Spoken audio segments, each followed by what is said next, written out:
이제 하나님의 말씀 보겠습니다. 로마서 1장 1절에서 4절 말씀입니다. 하나님의 말씀을 경청하여 주십시오. 예수 그리스도의 종 바울은 사도로 부르심을 받아 하나님의 복음을 위하여 택정함을 입었으니 이 복음은 하나님이 선지자들을 통하여 그의 아들에 관하여 성경에 미리 약속하신 것이라. 그의 아들에 관하여 말하면 육신으로는 다윗의 혈통에서 나셨고 성결의 영으로는 죽은 자들 가운데서 부활하사 능력으로 하나님의 아들로 선포되셨으니 곧 우리 주 예수 그리스도시니라. 아멘. 이 말씀을 따라서 함께 은혜를 나누겠습니다. 기도하겠습니다. 하나님 아버지, 세상에 속한 모든 것들을 십자가 앞에 내어놓고 오직 주님의 말씀 앞에 있습니다. 이 시간 우리를 주의 말씀으로 새롭게 해주시고 주님의 말씀을 통하여서 우리가 힘을 얻게 하시고 또 생명을 얻게 하셔서 주님과 함께 희망차게 힘차게 2025년을 열어가게 하여 주옵소서. 오늘도 주께서 친히 우리에게 말씀하시고 우리의 잠자고 있는 영혼을 깨우치는 복음의 능력을 경험하는 복된 시간이 되게 하실 것을 인하여 감사드리오며 예수님의 이름으로 기도드립니다. 아멘. 한때 유행했던 유머이기도 한데요, 짝퉁과 명품의 차이를 아시죠? 예, 갑자기 비가 올 때 이 가방을, 핸드백을 목 위로 가지고 가면 이거는 짝퉁입니다. 그죠? 예, 그러나 이 비가 올 때 이 겉옷으로 이 핸드백을 싹 감싸면 그건 명품입니다. 친구와 만나는데 테이블 위에 아주 이렇게 멋들어지게 착 가방을 올려놓으면 명품이고요. 예, 그리고 살짝 눈치를 보면서 테이블 아래에 이렇게 두게 되면 예, 그거는 짝퉁입니다. 부인에게 선물하는 거는 예, 짝퉁이고요. 예, 애인에게 선물하는 건 명품이다. 이런 농담이 있습니다. 스스로를 소중하게 여기고 당당하고 자신 있게 자신을 드러내면 예, 명품 인생입니다. 신년 벽두부터 축복으로 말씀을 전해야 될 텐데, 말씀을 시작해야 할 텐데 이 저주로 시작해서 죄송합니다만 바울은 갈라디아 교회를 향해서 두 번에 걸쳐서 저주를 퍼붓습니다. 갈라디아서 1장 8절 말씀, 그러나 우리나 혹은 하늘로부터 온 천사라도 우리가 너희에게 전한 복음 외에 다른 복음을 전하면 저주를 받을지어다. 이어서 1장 9절입니다. 우리가 전에 말하였거니와 내가 지금 다시 말하노니 만일 누구든지 너희가 받은 것 외에 다른 복음을 전하면 저주를 받을지어다. 바울이 저주하는 다른 복음은 무엇일까요? 앞에서 서두에 말씀드린 대로 명품 복음이 아니라 짝퉁 복음입니다. 명품 복음이라고 해서 더 나은 복음이 있다, 그런 말씀은 아닙니다. 하지만 짝퉁 복음, 부정확한 복음이 사실은 너무나도 만연해 있습니다. 복음이 이것저것을 의미하게 되면요, 명확한 구분이 존재하지 않는다는 말입니다. 팔방미인은 미인이 아니다라는 말이 있지 않습니까? 여기저기에 복음을 갖다 붙여 놓고 모든 것을 복음이라고 말한다면요, 사실은 아무것도 복음이 아닌 겁니다. 복음 활동, 복음 프로젝트, 이런 말들을 참 많이 하시는데요, 사실은 이런 말들이 복음의 순수성을 훼손합니다. 먼저 복음이라 말하지만 성경이 말하는 복음이 아닌 것을 우리가 한 3개 정도 살펴보겠습니다. 소개하겠습니다. 첫째, 복음은 모호한 기독교 활동이 아닙니다. 복음은 다른 이들에게 용서나 은혜를 베푸는 것이 아닙니다. 복음은 더 거룩해지거나 스스로 절제하거나 관용을 베푸는 것이 아닙니다. 물론 이것은 복음에 합당한 삶은 맞습니다만, 그러나 거룩한 삶, 절제, 관용을 베푸는 삶이 복음은 아닙니다. 용서나 은혜를 베푼다고 해서 복음은 아닙니다. 복음은 하나님이 행하신 일이 복음인데요, 하나님께서 왕이신 예수 안에서 예수 그리스도를 통해서 행하신 일, 이것이 복음입니다. 우리가 무엇이 되거나 다른 이들을 위해 행하는 것은 무엇이든지 복음은 아닙니다. 둘째로 복음은 로마서의 길이 아닙니다. 이 로마서의 길이라고 이 왕이신 예수의 복음이라고 하는 책에는 표현이 되어 있는데요. 실제로 이 선교 단체들이 사용하는 전도지가 다 이 로마서의 길에 해당한다고 할 수 있습니다. 하나님은 의로운 창조자이시고 인간은 죄인이며 예수 그리스도는 구원자이시고 우리는 믿음과 회개로 응답해야 한다. 다 맞는 말이죠. 다 맞는 말입니다만 이것을 카드에다가 잘 정리를 해가지고 이것을 전하면서 복음을 전한다고, 그리고 이렇게 한 다음에는 영접 기도를 하게 되는데요. 이것은 구원에 관한 적절한 진리가 다 들어 있습니다만 복음은 아닙니다. 스캇 맥나이트라고 하는 유명한 신학자는요, 이 로마서의 길 접근법이 구원 문화에는 기여하지만 진정한 복음 문화를 조성하는 데는 거의 도움이 되지 않는다라고 주장합니다. 이 구원 문화라고 하면 바로 빌리 그레함이나 다른 복음주의자들이 주장하는 쉽게 믿어 얻는 구원, 제가 조금 전에 말씀드린 대로 전도지 하나를 가지고 구원을 받았다라고 확신에 이르게 하는, 사실은 확신에 이르지도 못하는데 구원을 받았다고 억지로 확신케 하는 방법, 이런 것들은 구원 문화에는 기여하지만 결코 복음 문화를 조성하는 데 도움이 되지 않는다는 것입니다. 로마서의 길 접근법은요, 로마서에서 증거 본문을 찾아서 복음이라고 부르는 인위적인 틀에 집어넣음으로써 이것이 복음이다라고 제시하는 것입니다. 하지만 이런 방식은 복음을 왜곡하는 겁니다. 성경이 밝히는 복음이 표준이라고 할 때에 이 로마서의 길은 복음의 참된 내용 대부분을 완전히 놓치고 복음에 해당하지 않는 많은 개념을 추가합니다. 로마서의 길은 구원과 관련된 몇 가지 사실을 현대 교회가 재배열한 것일 뿐입니다. 지금 제가 이렇게 말씀을 드려서 그것들을 비판하는 것은 아닙니다. 선교단체가 그런 쪽복음이라고 한다든지 또는 이 전도지를 가지고 전도를 하는 것 유익하고 좋은 일입니다. 하지만 그것이 복음을 전한 것으로 여기고 거기에서 만족하면 안 된다는 말씀을 드리는 것입니다. 셋째로 복음으로 우리가 착각하고 있는 것 중에 대표적인 것이요, 우리의 이신칭의입니다. 이신칭의가 복음 혹은 복음의 핵심이라고 주장하는 것이 가장 일반적인 오류이다라고 왕이신 예수의 복음에서는 이야기하는데요. 존 파이퍼라고 하는 또 유명한 분이 있지요. 이 하나님이 복음이다라고 하는 책에서 나는 칭의를 복음의 핵심이라고 부르게 되어 매우 기쁘다라고 말을 합니다. 하지만 이 이신칭의가 복음의 핵심은 아닙니다. 물론 오직 믿음으로 의롭다함을 얻는다, 이 이신칭의는 절대적으로 사실입니다. 진리입니다. 그렇다고 해서 이 이신칭의가 복음의 핵심은 아닙니다. 우리는 이 시대에 만연한 달콤한 복음을 조심해야 합니다. 자, 이신칭의라고 하는 말을 보게 될 때 믿음으로써 의로움을 얻는다라고 하는데 이게 복음이 되어버리면요, 믿음이 복음의 일부가 아님에도 우리가 우리의 믿음을 복음의 일부로 삼게 되고, 이렇게 되면 부적절한 방식으로 복음을 우리가 대상으로 삼게 되는 것입니다. 이 말이 조금 너무 모호한 말이 될 수 있는데요, 좀 더 구체적으로 얘기하면 복음은 그리스도의 행위인데 그리스도의 행위 자체보다도 인격적인 신뢰에 관한 것이 되어버립니다. 복음이라고 하는 것이. 그래서 당신은 스스로 구원 얻을 수 없지만 걱정하지 마라. 왜냐하면 좋은 소식은 오직 하나님이 원하시는 것은 구원에 대한 당신의 신뢰이기 때문이다. 이렇게 말하는 것을 당연하게 여기게 만든다는 것입니다. 지금 제가 드리는 이 말씀이 잘 이해가 되시는지 모르겠는데요, 이신칭의가 복음이라고 여기게 되면 이렇게 되는 것입니다.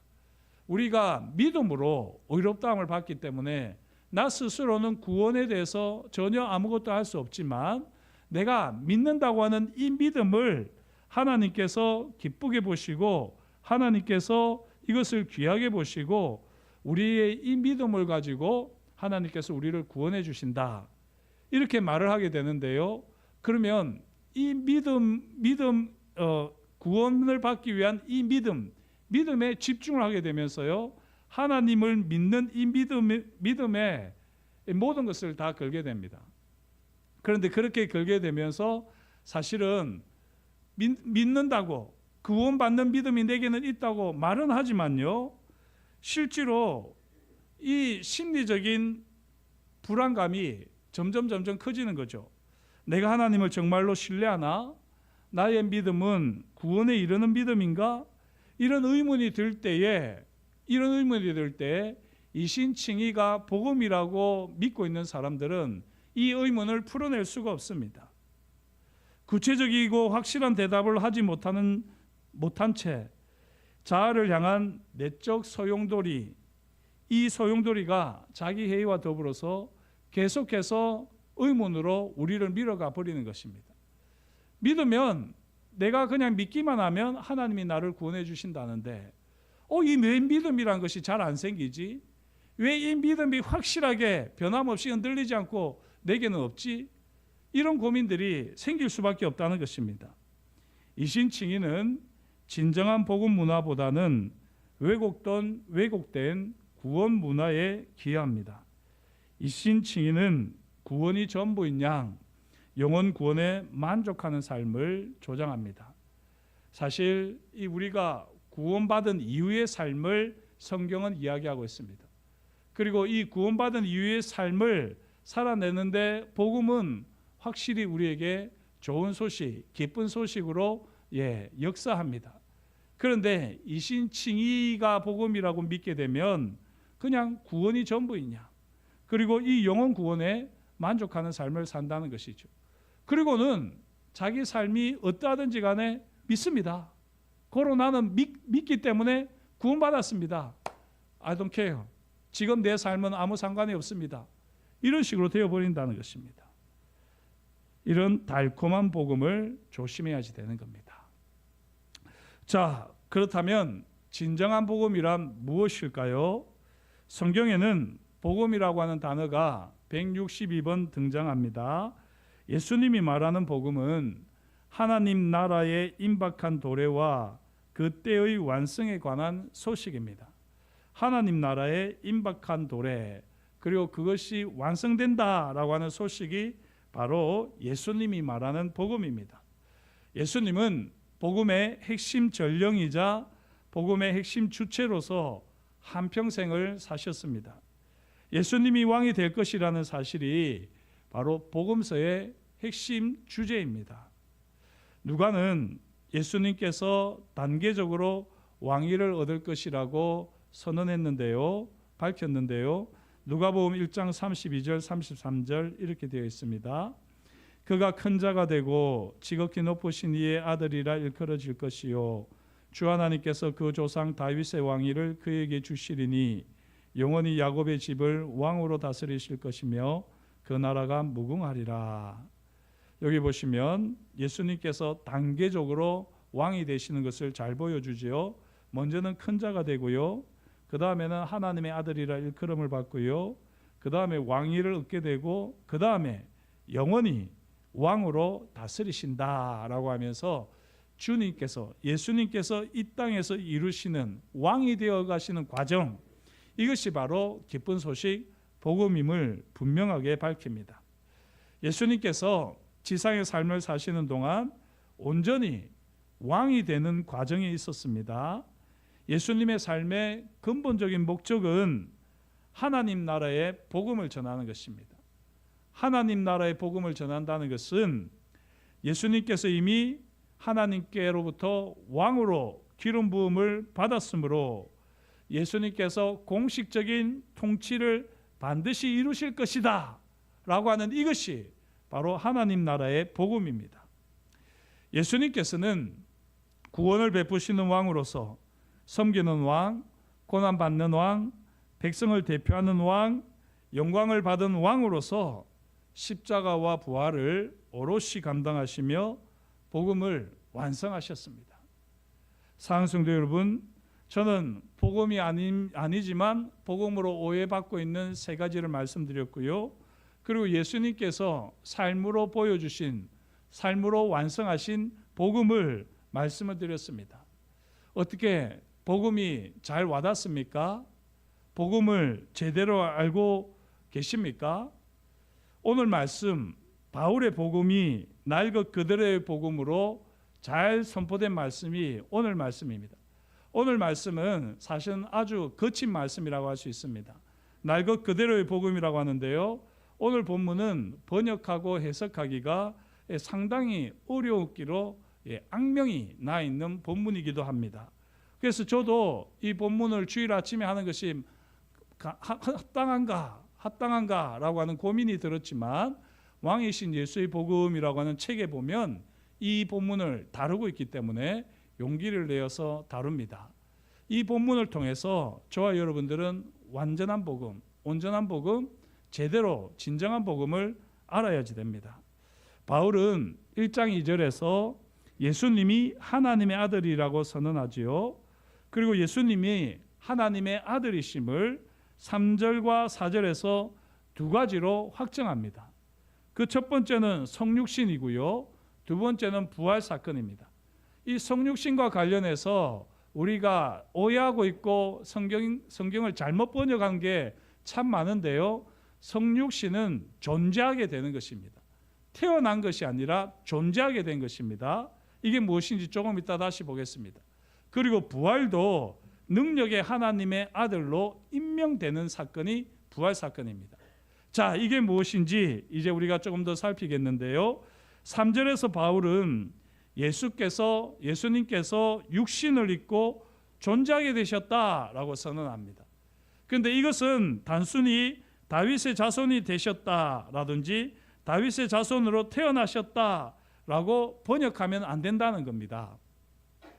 이 헬라어 중에는요, 이 태어나다라고 하는 말과 관계되는 말이 이 두 가지 단어가 있습니다.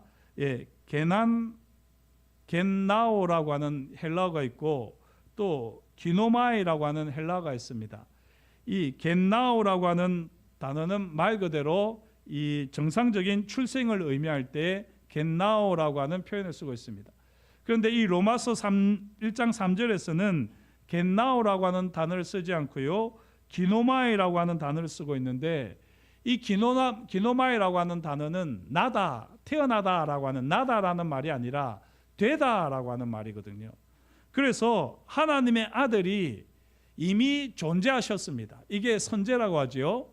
선제하신 주님께서, 하나님의 아들로 미리 존재하신 주님께서 인간의 존재로 바뀌었다라고 하는 것을 말을 하면서 기노마이를 쓰고 있습니다.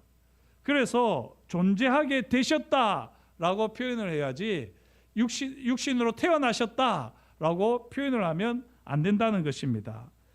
대신에 오직 육신과 관련해서 존재하게 되었다라고 바울은 분명하게 이야기하는데요, 이미 하나님의 아들로 존재하셨던 예수님께서 이제 오직 육신과 관련해서 육체로 한 인간으로 존재하게 되셨다라고 말을 합니다. 여기 오직 육신과 관련해서라고 하는 수식이 없게 되면요, 예수님이 아들로서 아버지와 나란히 선재하지 않고 오직 후대에 그가 창조되었을 때 비로소 존재하기 시작했다는 것을 의미하게 됩니다.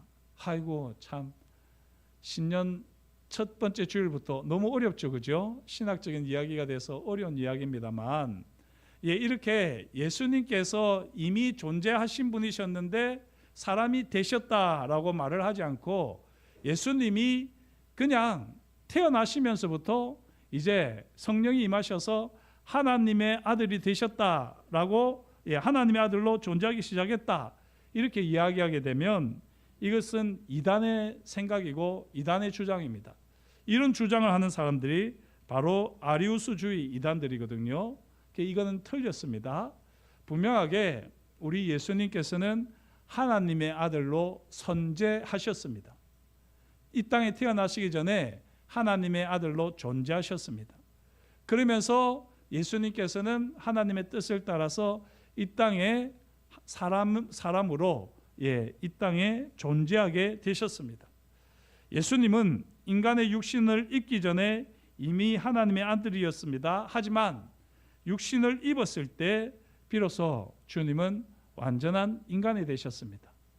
완전한 인간이시지만 그러나 인간이 되기 전에 하나님의 아들로 선지하셨던 그분이 이제 이렇게 완전한 인간이지만 하나님의 아들로 나타나신 거죠.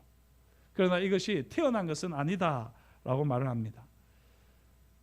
참 이런 어려운 설교를 하게 돼서 죄송합니다만 왕이신 예수의 복음에 나오는 내용입니다. 이거는 그러려니 하고 받으시면 좋겠는데요. 진짜 중요한 것은 이 4절입니다. 4절에서 바울은 예수님께서 하늘의 왕으로 임명되셨다라고 선언합니다. 물론 이렇게 표현이 되어 있지는 않습니다. 예수님은 성결의 영, 이 성결의 영은 여러 가지 의미가 있지만 성령으로 보셔도 됩니다. 성결의 영, 성령과 관련하여 능력의 하나님의 아들로 임명되셨다라고 되어 있습니다. 우리는 선포됐다라고 되어 있지만요, 이 선포라는 표현보다 정확하게는 임명되었다라고 하는 표현이 더 맞는 표현이라고 합니다. 예수님은 지상에 사시는 동안 하나님의 아들이셨고 기름 부음 받은 메시아셨습니다. 그러나 그는 아직 적극적으로 통치하지는 않으셨습니다. 간간히 놀라운 기적을 행하시고요, 치유를 행하시고 마귀를, 귀신을 쫓아내기도 하셨지만 그러나 적극적으로 왕으로 통치하지는 않으셨습니다. 왕이 되어 가시는 과정에 계셨는데 부활 이후에 능력의 하나님의 아들로 임명이 되셨습니다. 하나님의 아들로 선지하셨다가 철저하게 완전한 인간으로 이 땅에 나타나셨고, 그러면서 이제 왕이 되어 가셨다가 부활과 함께 이제 능력의 하나님의 아들로 임명이 되셨습니다. 여기 하나님의 아들이라고 하는 표현은요, 사실은 능력의 하나님의 아들이라고 하는 표현은 왕이라고 하는 표현과 같습니다. 그래서 임명이라고 하는 단어를 쓰는 것이 훨씬 더 정확한 번역이라고 하는 것이죠. 사망 권세를 무력화하시고 우주 만물을 다스리는 주권적 권력을 지닌 이 새로운 직분, 이 왕의 직분은 예수님께서 하나님 우편에 앉으셨을 때에 이제 확실하게 맡게 되셨습니다. 이게 아주 신학적인 용어인 듯 하지만요, 우리가 분명하게 복음에 대해서 알아야지 되는 내용인데, 예수님이 부활하셨을 때에 예수님은 왕으로 임명되셨고요, 그리고 그 임명되신 주님께서 하늘로 승천하셨을 때 왕의 직분을 이제 맡게 되시고 구체적으로 행하게 되신 것입니다. 자, 왕이신 예수의 복음은, 이 왕이신 예수의 복음을 쓴 매튜 베이처는요, 여기서 사실은 좀 더 구체적인 설명을 해야지 될 것 같은데 설명을 하지 않습니다. 그만큼 1장 4절이 어려운 본문이기 때문에 설명을 하지 않습니다. 그래서 제가 이 본문과 관련해서 로마서를 꼼꼼히 살핀 마틴 로이드 존스 목사님의 로마서 설교를 참고해서 정리를 해서 여러분께 소개를 드리는데요, 이 마틴 로이드 존스 목사님도 이 1장 4절 말씀이 난해한 구절이다, 엄청나게 어려운 구절이다 라고 말을 했습니다. 그러면서요, 로이드 존스 목사님은 성경에 죽은 자들 가운데서 부활하사라고 이렇게 4절에 번역되어 있잖아요. 죽은 자들 가운데서 부활하사라고 번역되어 있지만 이 번역은 잘못된 번역이고 잘못된 해석에서 나온 거다라고 말을 합니다. 헬라어 원어 성경을 보면요, 우리 성경에도, 제가 가지고 있는 성경에도 주 2라고 이렇게 주를 표시를 하고 헬라어로는 죽은 자의 부활로라고 이렇게 주를 달아 놓았어요. 이게 정확한 겁니다. 죽은 자들 가운데서 부활하사라고 번역을 하면 안 되고 죽은 자들의 부활로 번역을 해야 한다는 것입니다. 이게 차이가 무엇이냐? 죽은 자들 가운데서 부활하사 하는 것은 예수님의 부활만을 의미합니다. 하지만요, 죽은 자들의 부활로라고 번역을 하게 되면 죽은 자들의 부활에 예수님의 부활도 포함됩니다. 지금 제가 드리는 이 말씀을 여러분들이 정신을 바짝 차리고 들으셔야지 되는데 이해를 하셨는지 모르겠습니다. 제가 이전에 우리 성도님들하고 로마서 성경 공부를 할 때도 이 부분에서 이 설왕설래가 많았습니다. 왜냐하면 지금까지 생각하고 있던 것과 완전히 다른 이야기이기 때문입니다. 다시 말씀드립니다. 우리가 생각할 때는 예수님이 부활하심으로써 예수님이 죽은 자 가운데서 부활하심으로써 왕으로 임명되셨다. 이렇게 우리는 생각하기가 쉬운데요. 성경은 그렇게 말하고 있지 않습니다. 그리고 그것은 복음이 아닙니다. 분명하게 복음이 성경이 말하는 것은 바울이 말하려고 하는 것은요. 죽은 자들의 부활로 예수님이 왕으로 임명되셨다는 것입니다. 그리고 죽은 자들의 부활은 바로 예수님의 부활도 포함하지만요. 예수님의 부활을 뒤따르는 죽은 자들의 부활이 있다는 것입니다.